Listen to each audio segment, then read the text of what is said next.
नहीं, ये जादुई पेंसिल किसी गलत हाथ में नहीं लगनी चाहिए। इसकी ताकत दुनिया को बना भी सकती है और मिटा भी सकती है। वो पेंसिल मुझे दे दो परी, मैं उससे पूरी दुनिया पर राज करूंगा। परी अपनी पूरी ताकत लगाती है और पेंसिल को दूर घने जंगल की झाड़ियों में फेंक देती है। पेंसिल एक टूटते तारे की तरह आसमान से गिरती है। जाओ, किसी ऐसे दिल के पास जाओ जो नेक हो, वरना तबाही पक्की है। पेंसिल झाड़ियों में जाकर छिप जाती है और उसकी रोशनी धीमी पड़ जाती है। तभी अगली सुबह की पहली किरण फूटती है और कालू कौवा अंगड़ाई लेते हुए उसी झाड़ी के पास पहुंचता है। का का आज फिर खाली पेट गुजारना पड़ेगा क्या? अरे, ये झाड़ियों में क्या चमक रहा है? कोई सोने का सिक्का है क्या?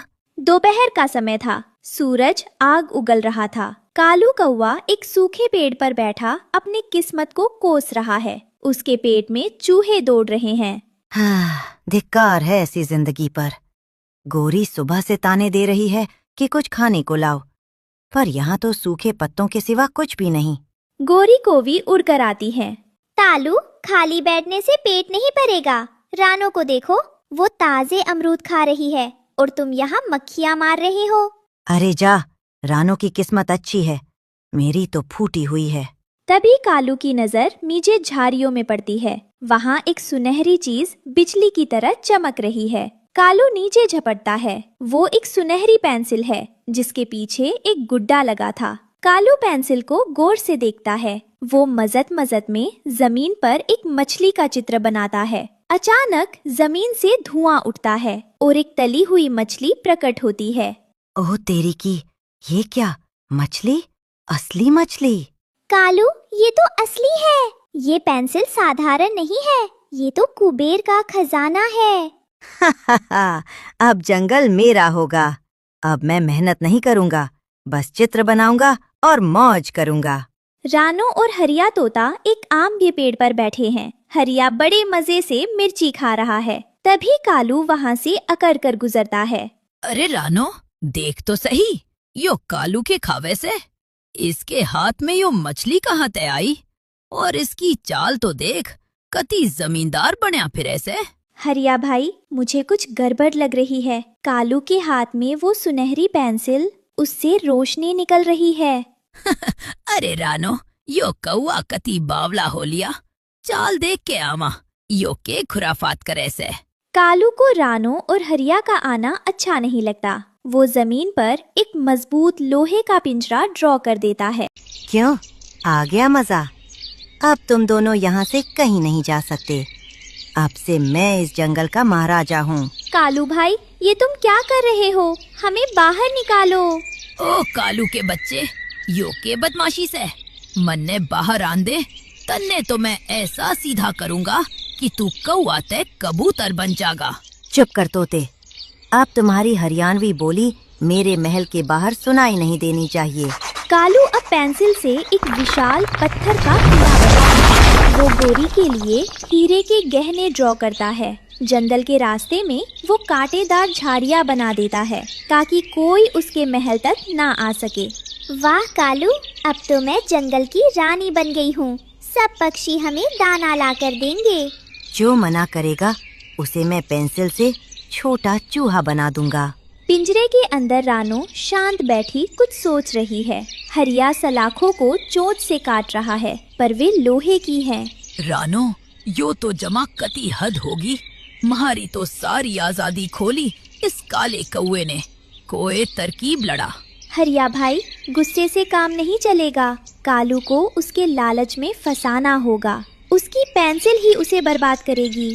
तेरी बात तो ठीक से, पर यो लालची कौआ तुम्हारी बात सुनेगा क्यों कर? सुनो, मेरे पास एक योजना है। हम उसे एक ऐसी चीज का लालच देंगे जो वो कभी पूरा नहीं कर पाएगा। कालू अपने जादुई महल के बाहर टहल रहा है। वो पिंजरे के पास आकर रानो और हरिया का मजाक उड़ाता है। क्यों भाई हरिया, कैसी लग रही है सलाखें? सुना है तोते पिंजरे में बहुत अच्छे लगते हैं। रे कालू भाई, तू तो कती भोला मानस से मरने के ला गया था। तू होशियार से, पर तू तो जमा कच्चा खिलाड़ी निकला। क्या मतलब? मैं कच्चा खिलाड़ी कैसे? देख नहीं रहा, एक इशारे पर मैंने ये किला खड़ा कर दिया। कालू भाई, आपका महल तो सुंदर है, पर क्या आपको पता है कि सबसे कीमती चीज क्या है? अमर फल का पेड़। अमर फल? वो क्या होता है? उस पेड़ का फल जो खा ले वो कभी नहीं मरता और हमेशा जवान रहता है, पर उसे बनाना बहुत कठिन है। बड़े बड़े जादूगर भी हार गए। मुझसे कठिन कुछ नहीं, मैं अभी उसे ड्रॉ करूंगा। हरिया भी रानो का साथ देता है। रे जा रे कालू, तन्ने तो ठीक ते चिड़िया भी ना बनानी आवे, अमर फल का पेड़ बनावेगा? रहने दे, तेरे बस की कोनी, तू तो बस छोटी मोटी चीजें ही बना सके से। देख तोते, अभी मैं ऐसा पेड़ बनाऊंगा कि तुम देखते रह जाओगे। उफ, ये तो बहुत बड़ा पेड़ है, मेरे हाथ दर्द करने लगे हैं। हिम्मत मत हारो कालू, अमर होना है तो मेहनत तो करनी पड़ेगी। कालू पेड़ बनाने में इतना खो गया कि उसे होश ही नहीं रहा। रानो ने गौर किया कि कालू ने पिंजरा तो बनाया था, पर उसकी जमीन ड्रॉ करना भूल गया था। हरिया भाई देखो, पिंजरे के नीचे जाल है ही नहीं। अगर हम मिलकर जोर लगाए तो ये मिट्टी से बाहर निकल सकता है। ले फिर दे धक्का, जय बजरंगबली।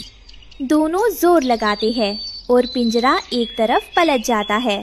रानो और हरिया आजाद हो जाते हैं। रानो और हरिया दबे पांव कालू के पीछे पहुंचते हैं। कालू अब भी पेड़ की अंतिम टहनी पर बारीक काम कर रहा है। उसकी आंखें थक चुकी हैं। देख रानो, मौका अच्छा से, तू दाएं ते जा, मैं बाएं ते झपट्टा मारूंगा। यो कौआ कति काम में डूबिया पड़ा से, इसे अपनी सुध बुध को नहीं। ठीक है हरिया भाई, जैसे ही मैं ची करूं तुम कालू को उलझा लेना और मैं पेंसिल झपट लूंगी। जैसे ही रानो इशारा करती है, हरिया तोता कालू के सिर पर जाकर अपनी चोंच मारता है। ले बेटे, अब बन राजा। अरे ये क्या, तुम आजाद कैसे हुए? कालू कौवा घबरा जाता है। रानो जादुई पेंसिल छीन लेती है। बस कालू भाई, बहुत देख लिया तुम्हारा शाका लाका बूम बूम वाला खेल। तुमने क्या सोचा था? इस जादुई पेंसिल से तुम दूसरों की खुशियां मिटा दोगे और हम चुप रहेंगे? रानो, वो वापस कर दो, वो मेरी है। मैंने उससे बहुत कुछ बनाना है अभी। कालू और गोरी रानो के पीछे दौड़ते हैं। रानो पेंसिल के पीछे लगे जादुई रबर का इस्तेमाल करती है। वो जहाँ जहाँ कालू ने चित्र बनाए थे वहाँ रबर रगड़ती है। अब तुम्हारा लालच मिटेगा कालू। रानो जादुई रबर से कालू का किला, गोरी के गहने और वो आधा बना अमर पेड़ मिटा देती है। सब कुछ धुआं बनकर और जंगल फिर से वैसा ही हो जाता है जैसा पहले था। कालू अब निहत्था है। जंगल के सारे पक्षी आ जाते हैं। हरिया तोता कालू के सामने खड़ा होकर डपटता है। क्यों रे कालू, आ गया स्वाद? तने केल आ गया था कि इस जादुई पेंसिल ते तू सबका राजा बन जाएगा। रे बावले, जो चीज मेहनत ते ना मिलती वो कदे टिकती कोनी। इब सीधा हो जा और मांग माफी रानो ते। रानो बहन, मुझे माफ कर दो। लालच ने मेरी आंखों पर पट्टी बांधी थी। मुझे ये पेंसिल नहीं चाहिए। रानो वो पेंसिल लेकर जादुई परी के पास जाती है और उसे वापस कर देती है। परी माँ, ये शक्ति हमारे लिए नहीं है। हम पक्षी आज़ाद भले हैं, पर लालची नहीं बनना चाहते। शाबाश रानो, तुमने साबित कर दिया कि समझदारी जादू से बड़ी होती है। ले भाई, इब सब ठीक से। चाल रानो, ताजे फल खावांगे, वो भी अपनी मेहनत ते। इस कहानी से हमें सीख मिलती है कि लालच और गलत तरीके से हासिल की गई शक्ति इंसान या पक्षी को विनाश की ओर ले जाती है। मेहनत का एक दिन का जादू के महल से कहीं बेहतर है।